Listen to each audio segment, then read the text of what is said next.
You know, every now and then a story comes along, a local tragedy that just explodes and grabs the entire nation's attention.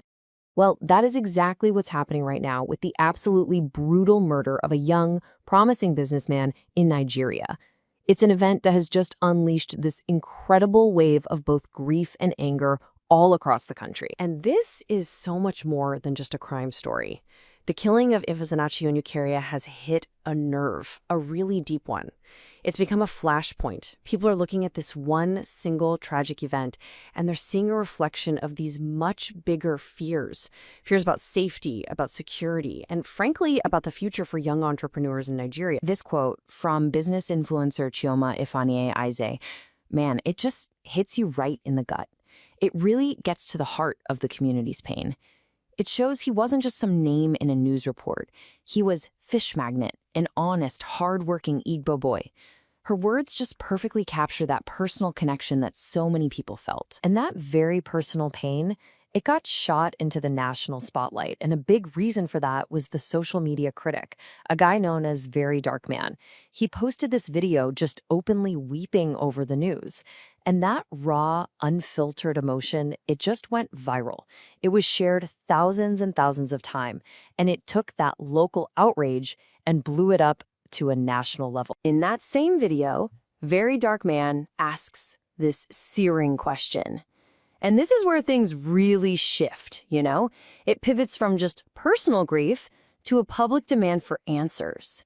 He's not just mourning one person anymore. He's questioning the entire system, the entire environment for young people who are just trying to build a future for themselves in Nigeria. So, with all this public emotion, all this anger, it all comes back to one person. So let's just take a second here and get to know the man whose life and, well, whose tragic death started this whole national conversation. Who exactly was Fish Magnet? All right, let's dive in. Section 1. Who was Fish Magnet? Behind that nickname and the headlines was a young entrepreneur, and his story really represents the hopes of so many people. So let's take a look at who he was. So his full name was Ifesinachi Onyekere, but to his community and his customers, he was Fish Magnet. He was the managing director of his own business, the Fish Magnet Outlet in Awka, and it was a successful, popular business. He was exactly the kind of person, the kind of young entrepreneur that people really look up to. And there's another layer to this story, too. He was the son of a prominent political figure, Esther Chinyere, who was the women leader for the APGA, the All Progressives Grand Alliance. All right, Section 2, the crime, a timeline. So now that we have a better sense of who he was, let's turn to the hard, awful facts of what actually happened. The police reports lay out a truly tragic chain of events. So according to the official reports, here's how it all went down.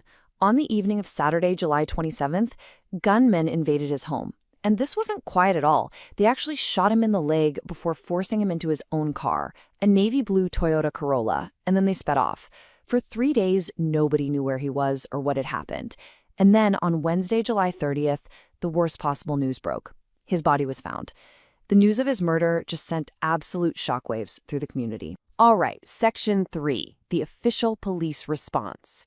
With a crime this public and the outcry getting louder and louder, all eyes immediately turned to the authorities. So how did the Anambra State Police respond to all this? Now, this is a really key detail from the investigation. The police are specifically calling this a targeted attack. And that's not just a random phrase. What that means is investigators believe his attackers trailed him, that they specifically ambushed him right at his home. This wasn't some random act of violence. It was planned. It was a deliberate assault. And in response, the state's commissioner of police, Ikio Orutugu, he came out with a really strong statement, calling the murder a heinous and cowardly act. He made this public promise, this vow to the family and the people of Anambra, saying the command would throw all of its resources into bringing the people responsible to justice. And it seems like they're making some headway. There was a big development when a joint operation, this was between the police and the local Anambra vigilante group, actually recovered his car, that navy blue Toyota Corolla.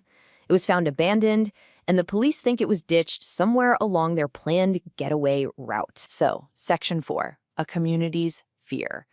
while the investigation moves ahead, that fear and that grief in the community, well, it's not just sitting still. It's actually turning into action. Remember VeryDarkMan? That raw grief we saw online is now spilling out into the real world. He actually announced that he plans to travel to Anambra himself to help organize a public demonstration. He wants to turn all that online sorrow into a real-world call for change. And he's laid out a whole plan.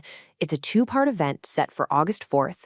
It's going to start with a really solemn candlelight procession for Ifesinachi Onyekere, but then it's going to turn into an awareness walk right through the fish market. It's meant to shine a massive spotlight on the bigger issue here, the insecurity. It's a community trying to take back its own sense of safety. Look, at the end of the day, the murder of fish magnate is a profound, horrible personal tragedy. But as this community grieves, as they prepare to march, his death has become something more. It's become this powerful symbol, and it forces a really difficult conversation about the risks that entrepreneurs and just ordinary citizens are facing every single day. What does it take to be safe while you're just trying to build a life? That's the question that's now hanging over Anambra, and really all of Nigeria.